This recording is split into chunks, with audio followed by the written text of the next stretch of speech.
You're listening to Get Abstract, the world's biggest collection of summaries. This is a summary of Win from Within, a book by James Heskett. James Heskett, one of the most eminent business educators of the 20th century, offers a deep dive into how to build a successful organizational culture.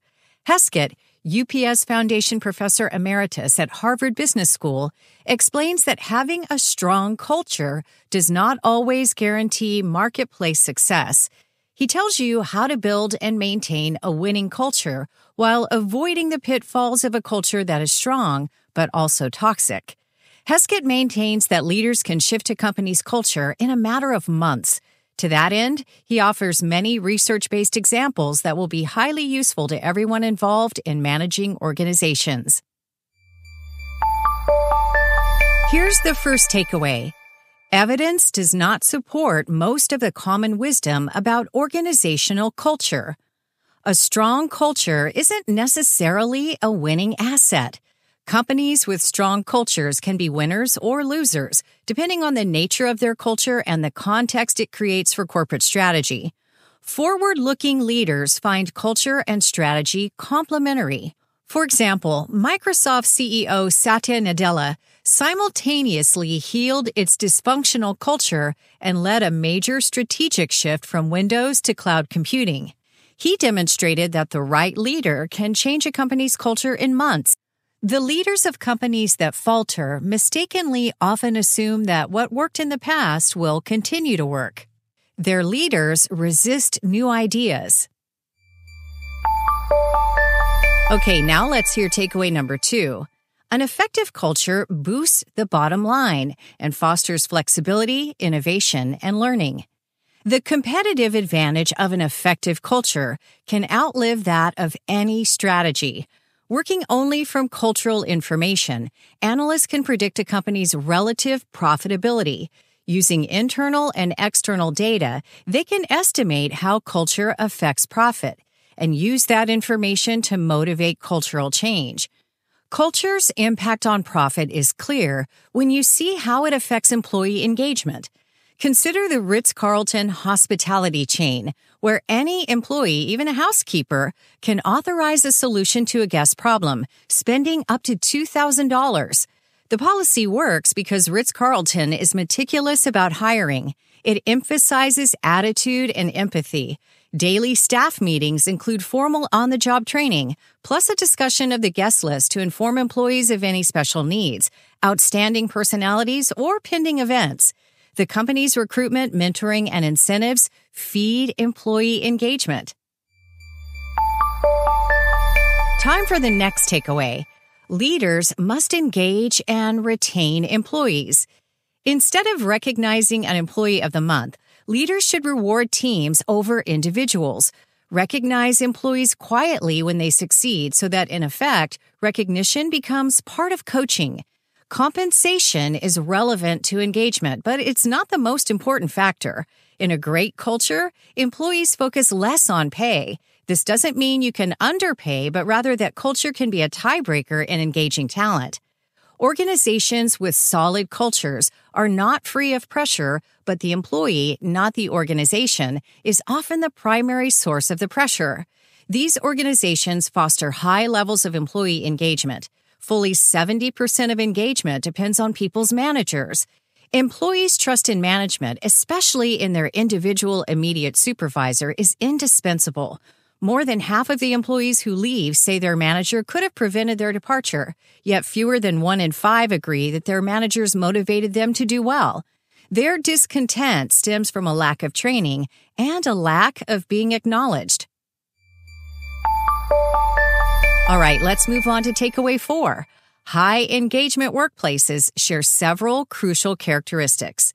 Companies known for highly engaged employees train their recruiters in employee engagement as a competitive advantage. They seek people with complementary viewpoints and empower them with the necessary skills. Recruiting becomes more a matter of employees selecting themselves for the organization than of the firm selecting them. In high-engagement workplaces, technology simplifies complex processes and eliminates boring chores. Within prudent limits, employees may act as necessary to get results. Engaged companies recognize their people's successes. The staff is lean, but the staffers receive reasonable wages. Measures are in place to counter burnout, and employees can rely on their leaders. Engaged employees seldom quit, but when they do, high-engagement organizations use exit interviews to uncover problems that may have led to each departure. The U.S. Marine Corps, the Mayo Clinic, and Harvard Business School all have sustained high engagement beyond their founding generation. Such workplaces often use a team-based structure to maintain their culture and their internal connections. Southwest Airlines uses this approach for every flight, so a late departure is a team failure, not an individual one. Consequently, Southwest has a top on-time record. Competitive strength and ethical corporate behavior demand prioritizing diversity. While diversity can lead to some conflict, diverse teams are more innovative. Here's another takeaway. Experimentation improves your likelihood of success. Organizations that want to learn from their experiences run frequent experiments and retain the choices that work. Booking.com authorizes any staffer to run a test without advance approval. The company teaches employees how to run experiments, and they do thousands a year. Test evidence overrides executive judgment. Failed tests provide lessons. Handelsbanken, a Swedish bank, prioritizes sharing best practices. Each branch's performance is visible to everyone, so managers of underperforming branches seek the advice of top performers. The bank's corporate culture fosters concern for the entire organization. The Mayo Clinic and Harvard Business School offer incentives for sharing best practices. We've reached the sixth takeaway. An organization's policies must reflect its values. Wells Fargo, formerly an exemplary bank, became a counterexample for a time. It once put culture first, focusing on customer success, concern for its people, and business ethics. However, its incentive system pushed employees to sell more services to existing clients. The incentive goals were extremely, arguably impossibly, challenging.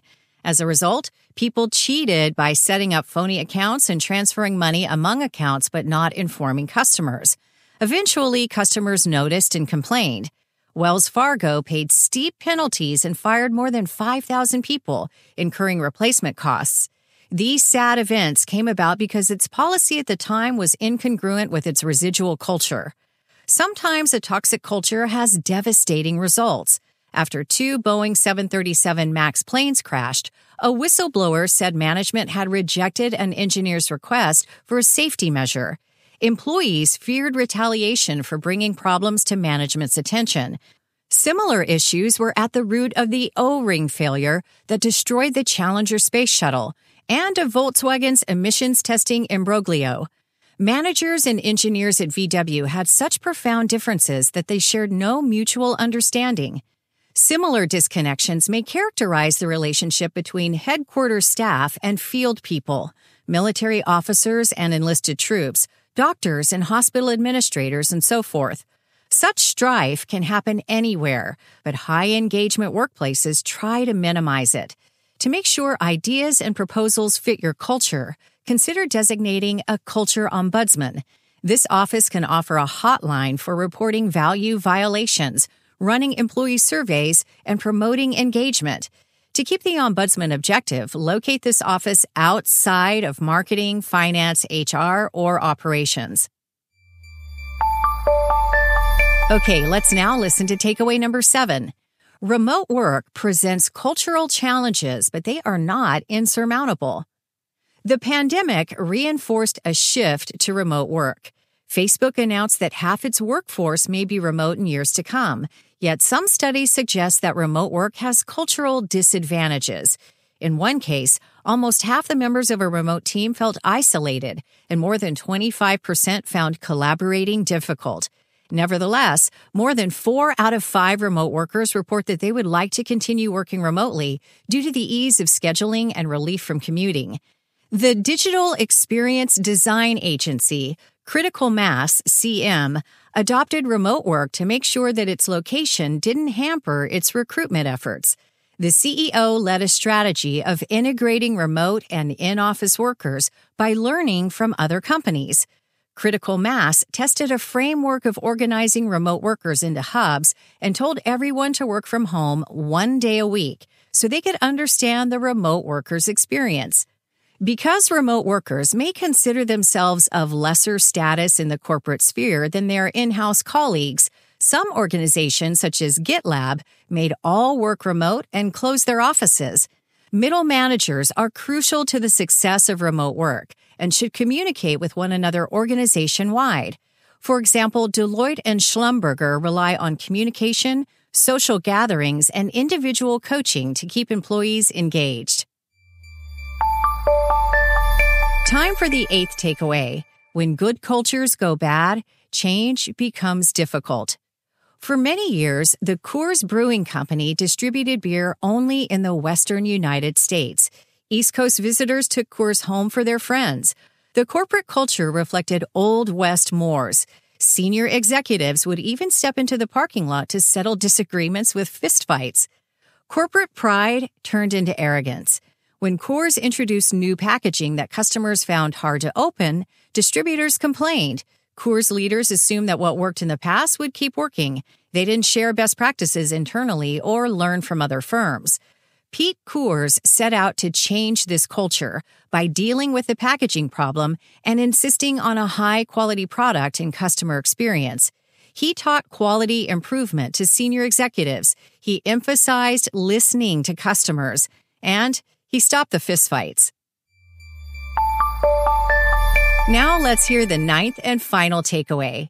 Take 16 steps to change your culture. Shifting a corporate culture requires leading with passion, but efforts to change culture fail when leaders don't clarify why this change is urgently necessary. Leaders must deal with points of resistance, foster realistic expectations, and celebrate and nourish momentum. To accomplish culture change, follow these 16 steps. First, leaders acknowledge the need for culture change. Be alert to metrics and to messages from the shadow culture that indicate the need for change. Second, use discontent with the status quo as a spur for change. People see change as hard, so you may need to crystallize their concerns with initial shifts, such as firing weak leaders, documenting problems, or closing units that don't perform. Third, share the message of change. Begin and continue a process of ongoing, clear, simple communication. Listen to the reactions. Repeat. The fourth step is designate a change team. Charge the team with codifying values, gathering input, meeting deadlines, and maintaining the impetus for change. Fifth, install the best leaders. Bring the right people to the fore. Tell the wrong people goodbye. Your goal is alignment around change. Sixth, generate and maintain urgency. Culture change should take 6 to 12 months. As John Doerr said, time is the enemy of transformation. Build in a sense of drive. Seventh, draft a culture charter. State which values and behaviors have to change and how. Draw from your mission. For example, Microsoft spurred change to empower people to achieve more. Compare the current state to the desired future. Eighth, promulgate a change statement that involves the whole organization. Communication is crucial. Gather comments, include or reject them. Document the outcome. Ninth, set up a monitor team. This team tracks relevant measurements, checks progress, and ensures that communication continues. The 10th step is align everything. Make sure that changes in your policies and procedures align with your corporate values. Reward what matters. 11th, put changes into motion. Have leaders pave the way by putting new approaches into action. Leaders must live the change. McKinsey found that change is more than 5 times likelier when leaders act the way they want their employees to act. 12th, teach people at every level how to implement change. Train managers to train or retrain their employees in new value-based behaviors and processes. 13th, measure new behaviors. Align your metrics with your new expectations. Coach those who can adapt and decide whether to retain them. 14th, acknowledge progress. As you aim for big changes, recognize small victories along the way. 15th, give big changes time to unfold. Seeing the changes in your culture being reflected in customer behavior takes time. Remember, you're inculcating new, long-range habits. And the final step is keep reminding yourself what culture change requires. This is an ongoing evolution. Leaders must keep checking whether everyone and every team understands, prioritizes, and communicates about culture change. That was a summary of Win from Within, a book by James Heskett. Here's the 9 takeaways once more. Takeaway 1. Evidence does not support most of the common wisdom about organizational culture. Takeaway number 2.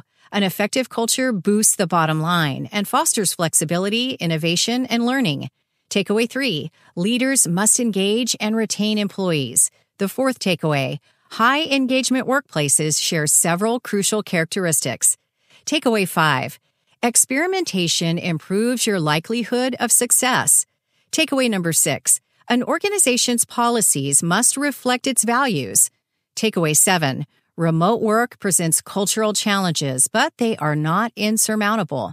Takeaway 8. When good cultures go bad, change becomes difficult. And finally, takeaway 9. Take 16 steps to change your culture. You've been listening to a summary by Get Abstract. For more summaries on this and related topics, visit our app and website.